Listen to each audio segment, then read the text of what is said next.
नमस्कार दोस्तों, मैं सुमित कुमार और आप लोग को एक सच्ची घटना सुनाने जा रहा हूँ जो अमेरिका और ईरान इजराइल के बीच जो युद्ध हो गया है उसके बारे में। तो बात यहाँ से शुरू होती है कि ईरान में बहुत तेल है। अमेरिका उस देश को अपने अंदर लेना चाहता है।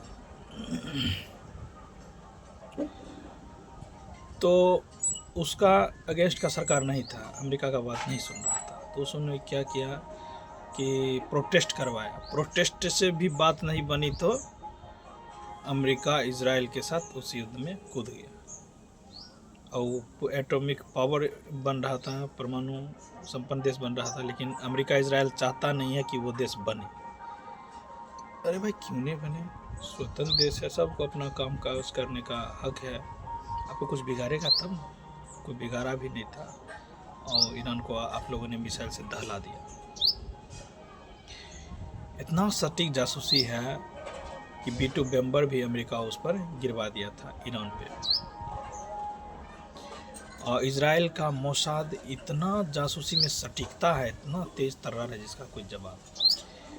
उन्होंने बताइए, ईरान के जितना भी लीडर थे, सुप्रीम लीडर खामेनेई जी और उनके जो रक्षा विभाग के सब एक साथ जो बंकर के नीचे में बैठ करके अपना जो है वो मीटिंग कर रहे थे। सोचिए, उस पर से 20 फाइटर जेट आया और बम गिरा के चला गया बेचारा। वो सब वहीं पे मारे गए। कल के न्यूज़ में हेडलाइन बनता है कि ईरान की सरकार मारी गई।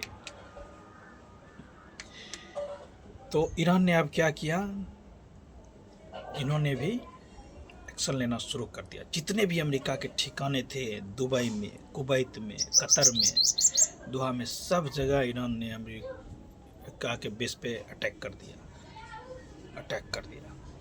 और दुबई में भी अटैक किया, कतर में भी अटैक किया। इस सब में अमेरिका जितने ठिकाने थे उसमें भी अटैक किया। तो इसमें जो है रूस सबसे पहले आगे है ईरान की मदद करने में, और चीन भी आगे है, और कुछ भी देश होंगे जो अच्छे बुद्धिजीवियों को ही पता होगा और किसी को नहीं पता होगा। अगर ये देश ईरान के साथ नहीं आते तो ईरान आज के टाइम में अमेरिका से युद्ध नहीं लड़ सकता था।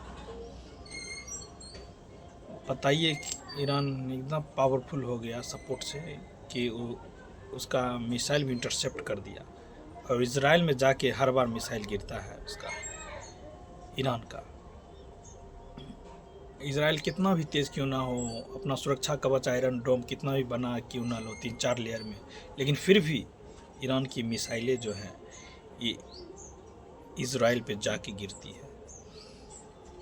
तो अमेरिका तो इस पे शर्त भी, युद्ध लगभग अब जो है 1 महीना पुरने वाला है 2 दिन में।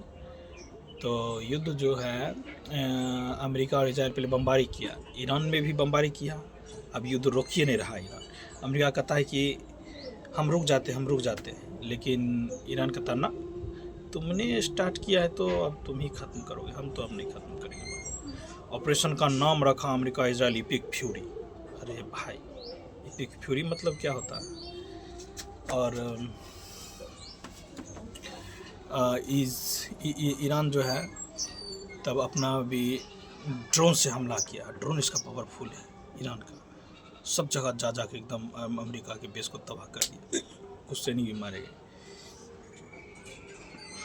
तब अमेरिका प्रस्ताव रखता है कि युद्ध तुम बंद कर दो। अमेरिका प्रस्ताव रखता है कि युद्ध तुम बंद कर दो। ईरान भी कहता है कि युद्ध हम इसी शर्त पे बंद करेंगे जब तुम जितना भी मेरा जान माल का नुकसान हुआ उस जान माल का नुकसान भरो। दूसरा नंबर, युद्ध तुम जो किया है ऐसा तुम भविष्य में नहीं करेगा, तुम जो है बॉन्ड बनवा लो। तीसरा एक और कुछ दिया था, वो हमको याद नहीं आ रहा है, लेकिन हाँ, भविष्य में ऐसा हमला तुम नहीं करो, ऐसा बोला गया। तो अभी तक तो चल ही रहा है। तब ईरान ने क्या किया, स्ट्रेट ऑफ हॉर्मुज़ बंद कर दिया, जिधर से सकरा थोड़ा रास्ता आता है, जिधर से तेल का सब जो है टैंकर सब पास करता है आता है, उधर से, तब ईरान ने बंद कर दिया उसको। स्टेट ऑफ हॉर्मोज बोलते हैं। जितना भी सप्लाई था सब जगह सब थोड़ा सा कम पड़ गया। तो भारत में भी उसका जो है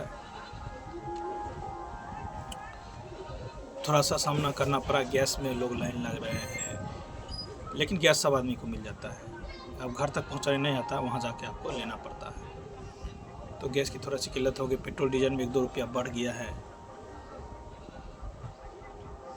अब हमको नहीं लगता है कि अमेरिका जो है ईरान को पूरी तरह कब्जा करे। आप बोला कि हम ग्राउंड ऑपरेशन करेंगे, ईरान बोला कि सतर्क हो जाइए। ईरान बोला कि तुम ग्राउंड ऑपरेशन करोगे, ठीक है करना, तब तुम्हें हम बताते हैं। अमेरिका ऐसे ही वियतनाम में किया था, ग्राउंड ऑपरेशन किया था, लेकिन जीत नहीं पाए। अमेरिका को पानी पिला दिया। ईरान भी बोला कि ठीक है तुम ग्राउंड ऑपरेशन करो, हम तैयार हैं। अब वाकई में ईरान दिखने नहीं देगा ग्राउंड ऑपरेशन में अमेरिका को। स्टेट ऑफ हॉर्मोज बंद कर दिया, और जितने भी सब देश के जो थे वो ब्रिटेन से मदद मांगा। ब्रिटेन बोला हम नहीं युद्ध लड़ेंगे। और तब अमेरिका जो था सब देश जो है उन पर फोर्स बनाने लगे कि तुम्हारे चलते ऐसे ये हो रहा है, तुम्हारे चलते ये ऐसा आ रहा है, अब तुम मत करो। तब थोड़ा सा बोला कि हम 10 दिन हमला नहीं करेंगे। वो ज़रूर कुछ प्लानिंग तैयार कर रहा होगा, समझे। तो अभी तक तो युद्ध चल ही रहा, आप देखिए आगे क्या होता है। अब तो एक ही शर्त पे रुकेगा, या तो अमेरिका को अब पूरी तरीक़ा से बंद करना पड़ेगा। हार वो मानिए लिया एक तरह से, मान चलिए। जब इतना पावरफुल देश ईरान के सपोर्ट में है तो ईरान हार जाए, अमेरिका को उल्टा पानी पिला देगा बाबू। रूस, चीन, भारत सब ईरान को कर रहा अच्छा से, तब ईरान एकदम ज़मीन में टिके हुए हैं। ठीक के लिए, तब तक के लिए नमस्कार, जय हिंद, जय भारत।